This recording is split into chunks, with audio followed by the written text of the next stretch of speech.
Welcome back, guys, or if you're new to my channel, this is Automotive Anonymous, and today I gotta bring you the 4th annual 0 to 60 comparison between all 4 engines offered in the 2026 half-ton Chevy Silverados.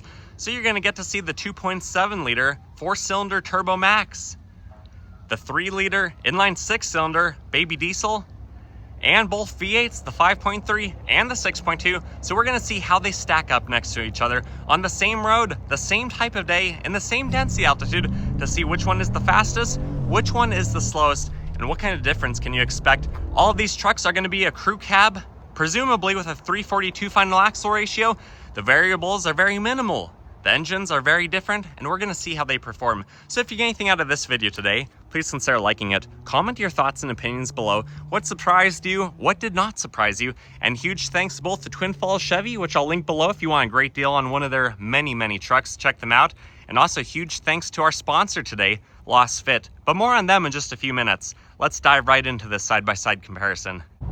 A few things for you guys to know and to keep in mind is every launched acceleration will be from the same point on the private road, and every off of idle acceleration will be from a different but same point between the vehicles on the private road. So keep that in mind, that variable is consistent, but also the elements are kind of playing against us. The altitude is almost 4,000 feet. That means the density altitude today with the weather that we have is about 5,200 feet. So we're basically 1 mile above sea level. And the reason that matters is naturally aspirated engines lose about 3 to 3.5% of their horsepower per 1,000 feet of density altitude, whereas a turbo engine may lose only about half of that. So at 5,200 feet, all the gassers are down on power about 15 to 20%, and all the turbo engines may only be down on power 7.5 to maybe 10%. Keep that in mind. Otherwise, let's see what the TurboMax can do.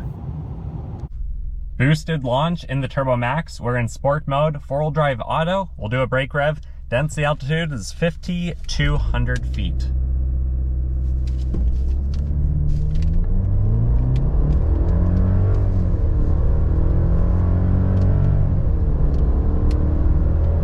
True 0 to 60 came in at 8.38 seconds today. TurboMax 0 to 60 off of idle. Let's go.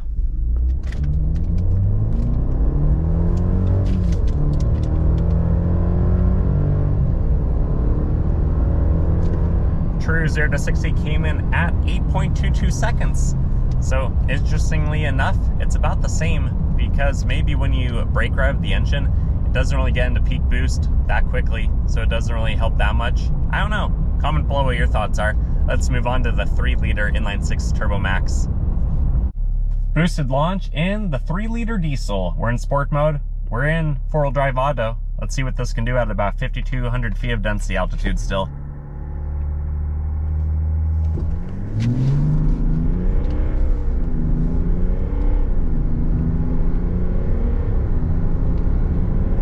I think it's one of the best sounding non-modified trucks that you can currently buy. True 0 to 60 came in at 7.65 seconds with the boosted launch.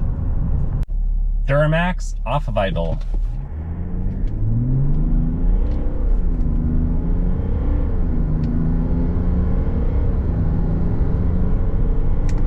And True 0 to 60 came in at 8.23 seconds.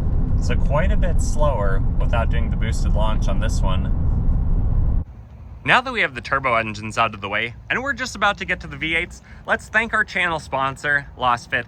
They're a company that makes very high quality parts for a lot of different vehicles, primarily aftermarket LED lighting to upgrade your incandescents and your halogen headlights and interior lights, but also floor mats. These factory mats, which cost extra for the rubber ones over the carpet ones, they're really not very protective. They don't even cover the dead pedal. They barely cover if your muddy boot slips off the brake pedal, and there's no lip to hold drinks in. Honestly, what are you even doing with these factory things? They really don't do a fantastic job. But if you want way more surface area, way more protection, a lip that actually holds drinks and slushies and milkshakes in place when you drop them by your feet, you need to check out Lasfit. And if you want 20% off, use my code AA20. It's good through the rest of the year. But same thing on the back of the Silverado. These mats don't even go under the bench seat where you might store some wet, dirty items. but also these mats aren't even connected.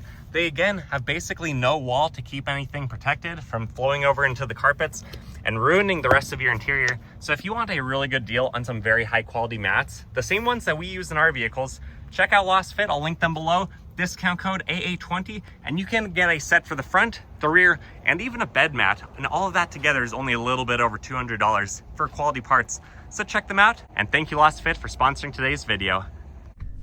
5.3 liter V8 boosted launch. Density altitude's about 5,300 feet now. Still in sport mode, 4-wheel drive auto. Let's see what it can do.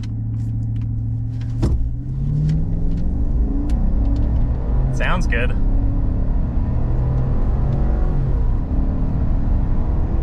True 0 to 60 came in at 7.93 seconds. So a little bit faster than the TurboMax. Now let's see off of idle what it can do.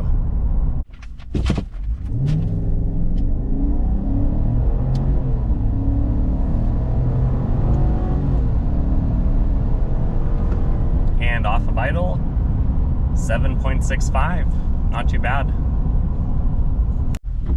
Unfortunately, this last test is in the rain, which I figured was coming back. That's why all these vehicles are in traction control today. So I can always do another test with traction control off. Just comment below, let me know if you want to see that for this 2026 model year again. But right now, I'm actually in an AT4 Sierra. So a little bit different than the Silverado. I just figured this was more apples to apples than a big ZR2 Bison, which I had access to. So let's see what it can do at 5,200 feet above sea level. Boosted launch.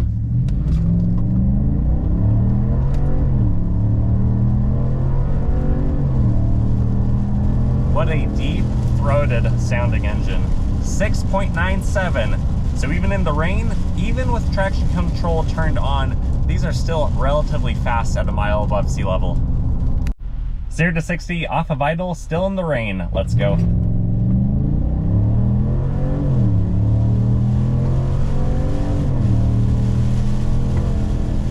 And true 0 to 60 came in at 6.73.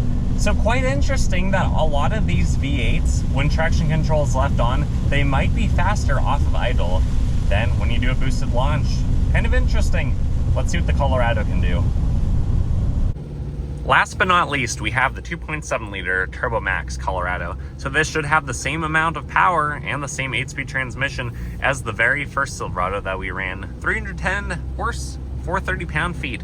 So keep in mind, I know this isn't exactly apples to apples. It is raining for the Colorado's run, and it was raining for the 6.2 liters run, but I kept traction control on all these runs because I figured we're gonna have wet roads. I knew it was gonna start raining again at some point. So that just means I'll probably have to make another video. But you guys are welcome to rewind, check out the G-force graph so that you can see where the power comes on with each of these 4 different engines. Because although some of them have very similar 0 to 60s, and I think we know ultimately the 6.2 is the big boy in the Silverado lineup, the way that the power comes on, where it comes on in the RPM band, is a little bit different between the turbos to the V8 displacement bigger engines. So keep that in mind.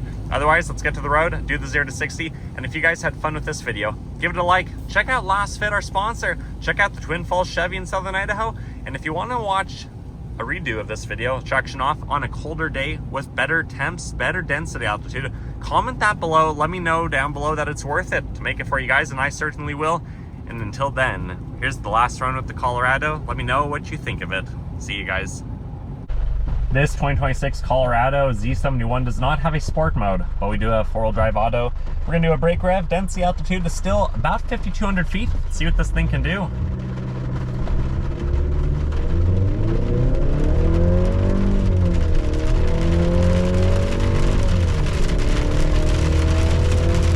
True 0 to 60 came in at 8.13 seconds, or just a little bit faster than the Silverado with the same engine. Lastly, the Colorado 0 to 60 off of idle. I'm curious to see if this is also faster than the launch time when traction control is turned on. We're gonna find out.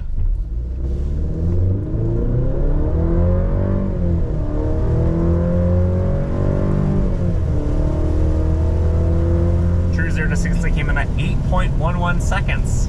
So, very interesting. It's gonna be fun to go back when the temperatures are better and we have traction control off on a day that is not rainy, and we'll see how these trucks do.